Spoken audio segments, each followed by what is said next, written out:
তো আসসালামু আলাইকুম গাইস, আপনারা সবাই কেমন আছেন? আশা করি ভালো আছেন, সুস্থ আছেন। সো এখানে নিয়ে নিয়েছি গাজর হাফ কাপ, এখানে নিয়ে নিয়েছি পরিমাণ মতো কাঁচামরিচ 8টার মতো, আর এখানে মাংস স্লাইস করে কেটে নিয়েছি, ডিম নিয়েছি 2টা, তেল হচ্ছে হাফ কাপ, আর এখানে মাংস কিমা করে নিয়েছি মুরগির মাংস, আর এখানে হচ্ছে মশলাটা আমি এখানে নিয়ে নিয়েছি। দেখেন সবগুলো উপকরণ। আর একটা পাত্রে আমি নুডলস সিদ্ধ করে নিয়েছি। দেখেন মাশাআল্লাহ একদম জড়জড়ে হয়েছে। আমি সিদ্ধ করার পূর্বে আমি 2 কাপ পানি দিয়েছি, আর 3 প্যাকেট নুডলস, আর হচ্ছে তেল হচ্ছে হাফ 3 চামচের মতো, আর লবণ হচ্ছে আধা চামচ। আপনারা লবণটা স্কিপ করতে পারেন। পরিমাণ মতো পেঁয়াজ নিয়ে নিয়েছি, এখন আমি ফ্রাই প্যানে দিয়ে দেবো। সো গাইস এখানে আমি হচ্ছে একটা ফ্রাই প্যান বসিয়ে নিয়েছি, তার মাঝে আমি তেলটা অ্যাড করে দিলাম। সো এখন আমি পেঁয়াজ দিয়ে দিলাম পরিমাণ মতো, 1 কাপের মতো পেঁয়াজ দিয়ে দিয়েছি। এখন ভালো করে একটু হালকা করে বাদামি করে ভেজে নিতে হবে।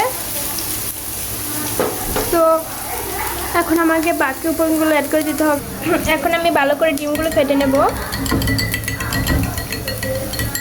হয়ে গেছে, এখন আমি এটা হালকা করে ভেজে নেব। সো এখন আমি ভালো করে ডিমটাকে একটু হালকা করে ভেজে নেব।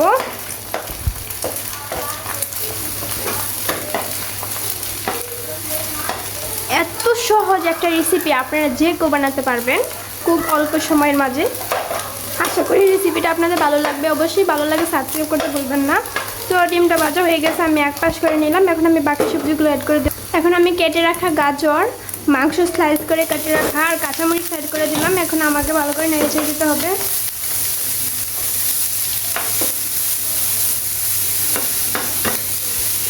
এখন অ্যাড করে দেব মশলা। আমি যে মশলাটা বাটিতে রেখে দিয়েছি এখন দিয়ে দিলাম পরিমাণ মতো মশলা।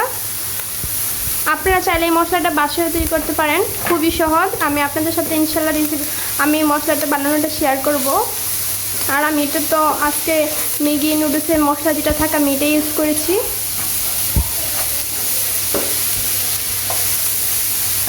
তো এখন আমার 2 মিনিটের মতো ঢেকে দিতে হবে, সময় লাগবে 2-3 মিনিট। এখন আমি আগে থেকে যে মাংস কিমাটা করে রেখেছিলাম এখন এটা অ্যাড করে দেব। আর এই মুরগির মাংসটা অবশ্যই কিমাটা দিলে নুডলস অনেক স্বাদটা দ্বিগুণ বেড়ে যায়। আপনারা দেওয়ার চেষ্টা করবেন, বা নাও দিলে সমস্যা নেই, আপনারা স্বাদ অনুযায়ী দিতে পারেন। আমি এটা ট্রাই করে থাকি।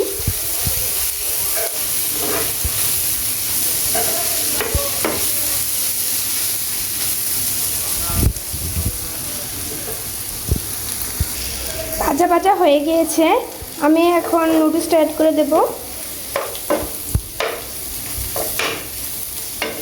আমি আগে থেকে নিয়ে নুডলসটা সিদ্ধ করে রেখেছিলাম, এখন আমাকে ওইটা অ্যাড করে দিতে হবে।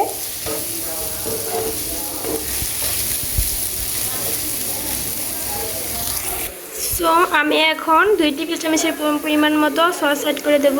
টমেটো সসটা যেটা বাসায় থাকে, 1 চামচ পরিমাণ সয়া সস,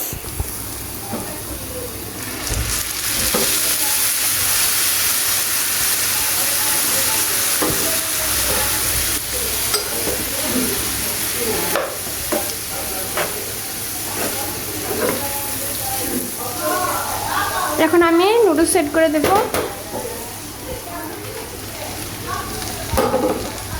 এখন নেড়ে ছেড়ে দিতে হবে, ভালো করে মিশিয়ে নিতে হবে। মাশাল্লাহ মাশাল্লাহ, ভেরি নাইস হয়েছে, খুবই টেস্টি হয়েছে, ভেরি টেস্টি। আপনারা অবশ্যই বাসায় ট্রাই করে চেষ্টা করবেন, আমার ভিডিওগুলো ফলো করবেন, ভালো লাগলে অবশ্যই সাবস্ক্রাইব করবেন, পাশে থাকা বেল আইকনে ক্লিক করে দেবেন। কমেন্ট বক্সে জানাতে ভুলবেন না, বলবেন যে কেমন হয়েছে, আমার ভিডিওগুলো কেমন লাগে আপনাদের কাছে। তাহলে নতুন নতুন ভিডিও আপনাদের সবার কাছে আগে পৌঁছে যাবে, যারা সাবস্ক্রাইব করে রাখবেন আমার চ্যানেলটাকে। দেখেন মাশাল্লাহ খুব জর্জরি হয়েছে, আর খুব সুন্দর, খেতে অনেক ভালো হয়েছে। তো ফাইনালি আমি একটু খেয়ে টেস্টও করছি যে কেমন হয়েছে। চলেন পরিবেশন করা যাক। এখন আমি পরিবেশন করে ফেলবো। মাশাআল্লাহ আলহামদুলিল্লাহ পরিবেশন করে নিয়েছি। এখন আমি খেয়ে দিচ্ছি টেস্ট করে কেমন হয়েছে। ভেরি টেস্টি হয়েছে। আপু বলো কেমন হয়েছে? তারাও খাচ্ছে, সবাই বলতেছে খুব ভালো হয়েছে, আপনারা অবশ্যই ট্রাই করবেন। ভালো লাগলে অবশ্যই চ্যানেলটাকে সাবস্ক্রাইব করবেন, ভুলবেন না কিন্তু, পাশে থাকা বেল আইকন ক্লিক করতেই হবে। তো দেখেন, মাশাআল্লাহ। আল্লাহ হাফেজ।